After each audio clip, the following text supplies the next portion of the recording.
നമസ്കാരം. വാർത്തയിലേക്ക് സ്വാഗതം. പ്രധാന വാർത്തകൾ.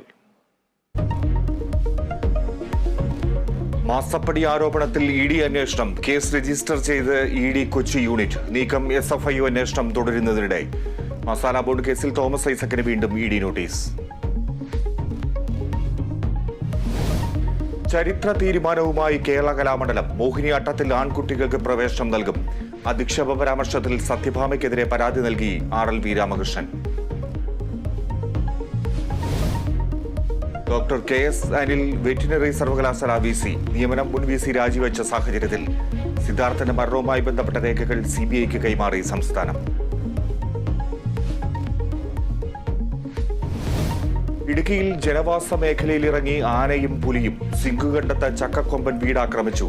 ഇടമലക്കുടിയിൽ കാട്ടാനക്കൂടം പലചരക്ക് കട തകർത്തു. തലയാറിൽ പുലിയുടെ ആക്രമണത്തിൽ പശു ചത്തു.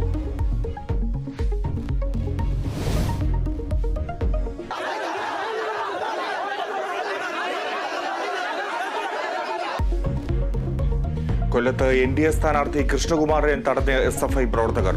പ്രതിഷേധം ചന്ദനത്തോപ്പ് ITIയിൽ പ്രചാരണത്തിന് എത്തിയപ്പോൾ. പത്തനംതിട്ടയിലെ CPM കയ്യാങ്കളിയിൽ മുതിർന്ന നേതാക്കൾക്കെതിരെ നടപടിക്ക് സാധ്യത. ഇന്ത്യൻ പ്രീമിയർ ലീഗിൽ ഇന്ന് മുംബൈ ഹൈദരാബാദ് പോരാട്ടം. മത്സരം രാത്രി 7:30 ഹൈദരാബാദിൽ. ഇരു ടീമും ഇറങ്ങുന്നത് ആദ്യ ജയം തേടി.